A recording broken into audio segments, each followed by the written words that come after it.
بسم اللہ الرحمن الرحیم۔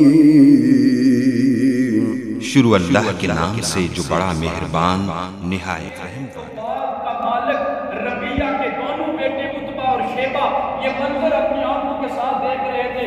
انہوں نے جب یہ دیکھا کہ یہ ایک اجنبی قسم کا مہمان جو ہمارے اس تاج کی بستی کے اندر آیا ہوا ہے، اس کو لو لہان کر دیا گیا، اس کے جوتے پہ خون اتنا جمع ہو چکا کہ جوتا پاؤں کے تلووں سے جدا ہونے کا نام نہیں لیتا۔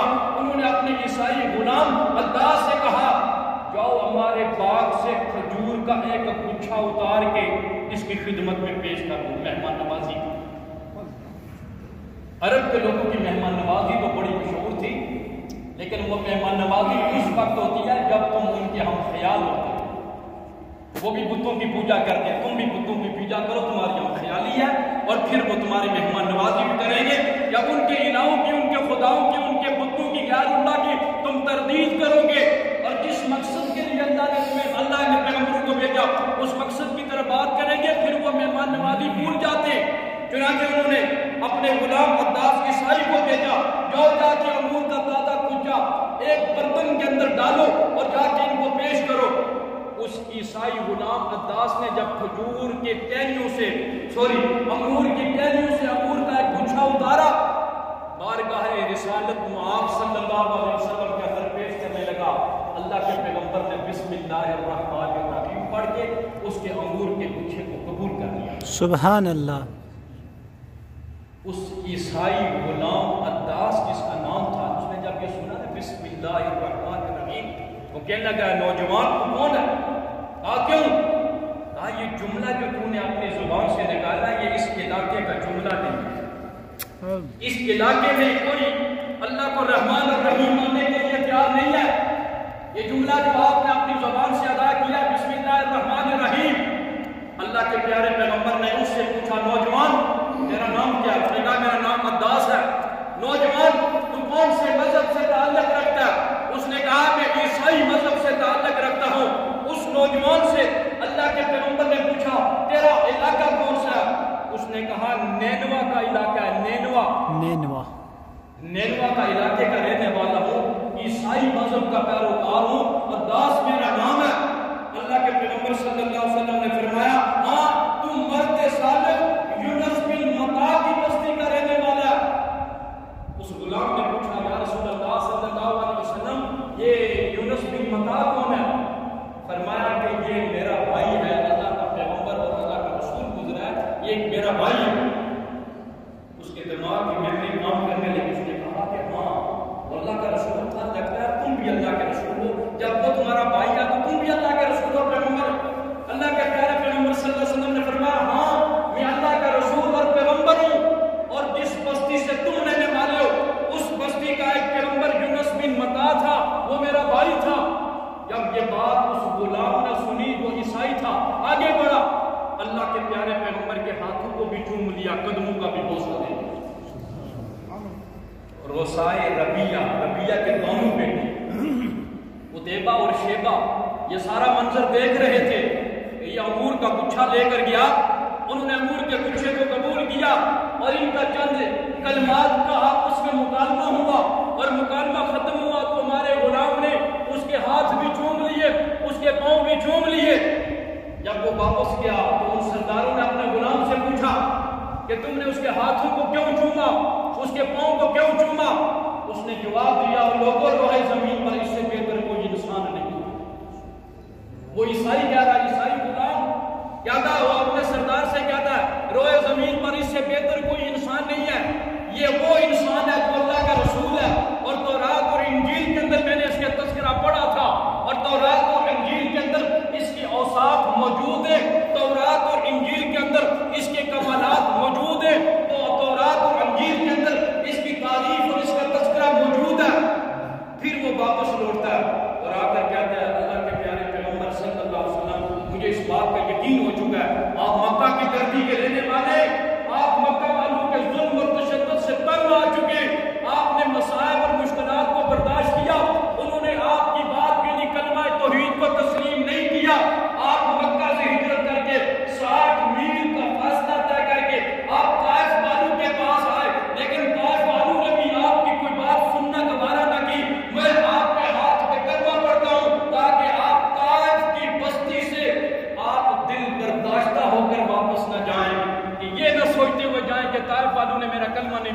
وہ مسلمان ہوا۔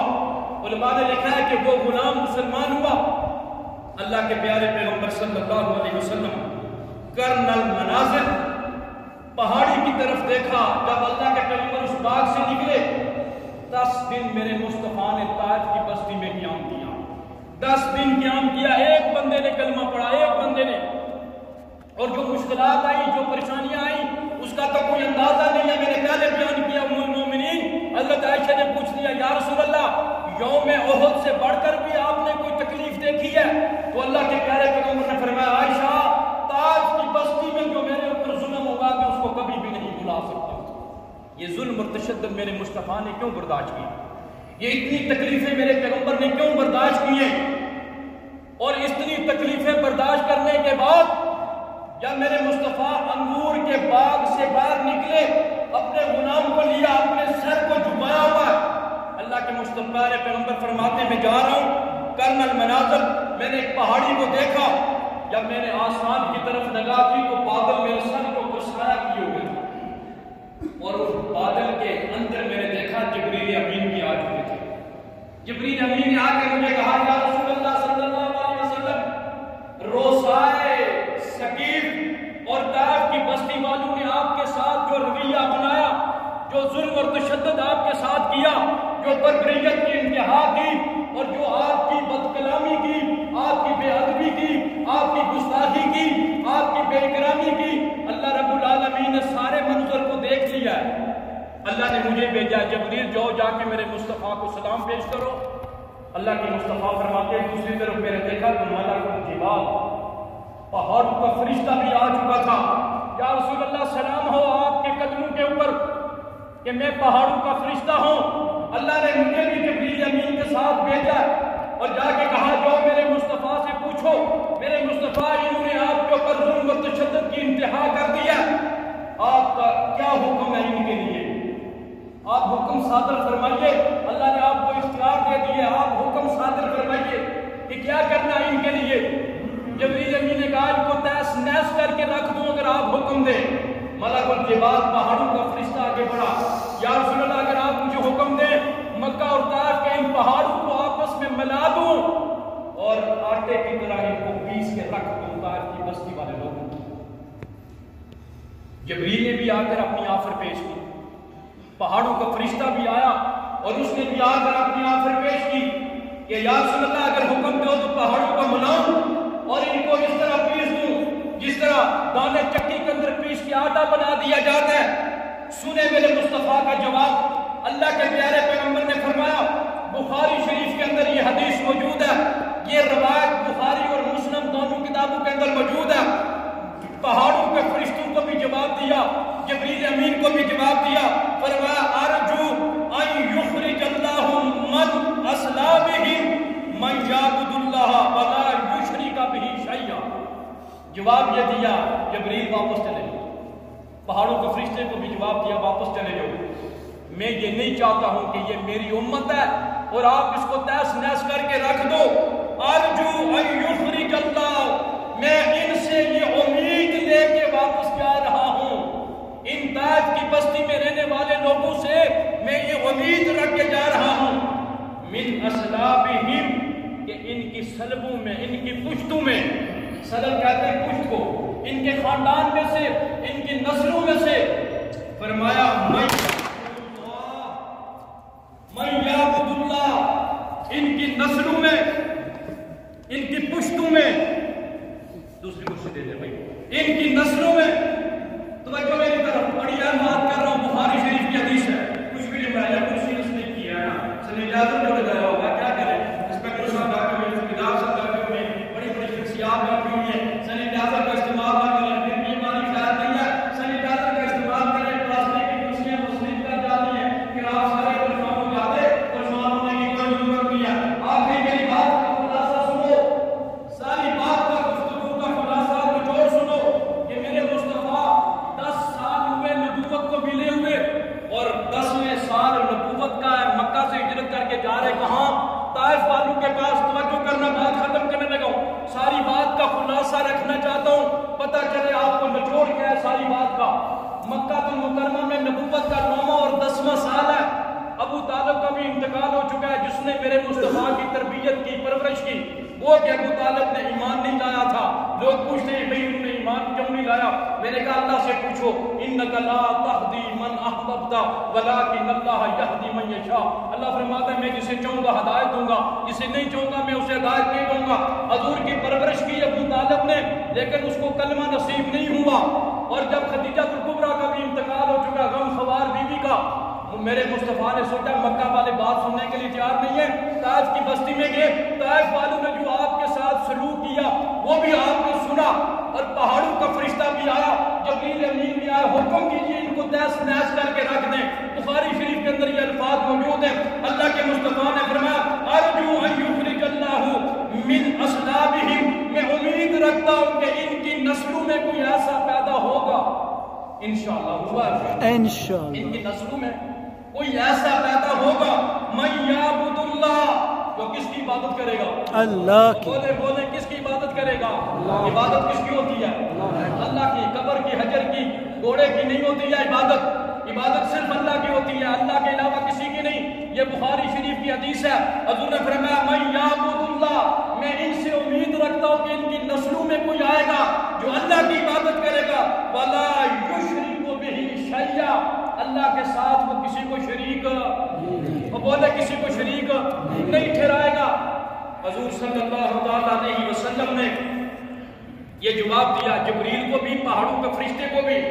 آپ سب کو پتہ ہے محمد بن قاسم یہ طائف والوں کی اسی خاندان سے، اسی بستی والوں سے اللہ نے پیدا کیا کہ جو عرب سے اسلام کے پرچار کرتا ہوا صبح سندھ کو آگے فتح کر کے اسلام کے پرچم کو لہراتا ہے. اللہ کے مصطفیٰ صلی اللہ علیہ وسلم نے اس طائف کی بستی میں بڑی لمبی چوڑی دعا کی ہے جس کو مستضعفین کی دعا کہتے ہیں، کمزوروں کی دعا. اللہ کے پیغمبر نے اپنی عاجزی کا اقرار کیا، اللہ کے پیغمبر نے عجز و انکساری کا اظہار کیا. اللہ تو ہر چیز پہ قادر اور قدرت تیری ہے، اللہ تو ہی عاجز روا اور مشکل کشا ہے، اللہ ہدایت تیرے قبضے میں ہے، مجھ سے جو ہو سکا میں نے کر دیا. اللہ کے پیارے پیغمبر صلی اللہ علیہ وسلم نے فرمایا انہیں کچھ نہ کیجئے، انہیں کچھ نہ کہیے، اس لیے کہ یہ جانتے نہیں ہیں کہ میں کون ہوں، یہ میرے مرتبے کو نہیں جانتے. اللہ کے پیغمبر کو دھکے دیے گئے، پتھروں سے مارا گیا، لہو لہان کیا گیا. آج آتے ہیں ہم علماء کے وارث ممبروں کے اوپر بیٹھے ہیں، بڑا جبہ ہے، شرمانی ہے، بڑی پگڑی ہے، دستار ہے، کھونڈی ہے، سرما ہے، گنداسا ہے، پرفیوم ہے، خوشبو ہے. جناب ممبر پر آ کے بیٹھتے ہیں، میٹھی میٹھی باتیں بیان کرتے ہیں. ادھر سے بھی واہ واہ ہوتی ہے، ادھر سے بھی واہ واہ ہوتی ہے، ادھر سے بھی سبحان اللہ کی باتیں آتی ہیں، ادھر سے بھی آتی ہیں. نکلتے ہیں باہر، بچے پھول لے کے کھڑے ہوتے ہیں، ہمارے اوپر گل پاشی بھی کی جاتی ہے. مجھے بتاؤ میرے مصطفیٰ صلی اللہ علیہ وسلم کے اوپر کس نے پھول برسائے؟ کیا میرے مصطفیٰ نے پتھر نہیں کھائے اس دین کے لیے؟ اس لیے میرے لوگ مسلمان بھائیوں دین کے اس پوائنٹ کو بیان کیا کرو کہ جس کی وجہ سے لوگ غیر اللہ کی عبادت سے نکل کر اللہ کی عبادت میں آئیں. لوگوں کے دلوں کے اندر جو غیر اللہ کی محبتیں، غیر اللہ کی عبادتیں، غیر اللہ کی نذرانے، غیر اللہ کی عقیدتیں، اس طرف اللہ کے توحید کو بیان کرو. توحید بیان کرو گے یاد رکھو بابا کوئی نہیں کرے گا، پھول کی پتیاں کوئی نہیں برسائے گا، لوگ گالیاں نکالیں گے، لوگ پتھر برسائیں گے، افیار بھی کاٹی جائیں گی، جیلوں میں بھی جانا پڑے گا، ہتھکڑیاں بھی پہنی پڑے گی، جیلوں کی کار کوٹھریوں کو بھی آباد کرنا پڑے گا. شیخ ابی طالب میں میرے مصطفیٰ 3 سال قید کی زندگی بسر کر کے آئے. آج بھی عالم جیل میں چلا گیا، کہتے ہیں مولوی جیل میں گیا. اور مولوی جیل میں وہ جاتا ہے جو حقیقی معنوں میں نبی کا وارث ہوتا ہے، جو حقیقی معنوں میں نبی کا وارث ہوتا ہے وہ جیل میں جاتا ہے. کیوں؟ شیخ ابی طالب جیل تھی، جیل جس میں 3 سال میرے مصطفیٰ نے قید کی. اور جو میرے مصطفیٰ کے مشن کا صحیح معنوں میں امین ہوگا، امین حلوہ کھانے والا نہیں ہوگا، پیسے کمانے والا نہیں ہوگا، نذرانے لینے والا نہیں ہوگا، عوام سے واہ واہ کا متلاشی نہیں ہوگا.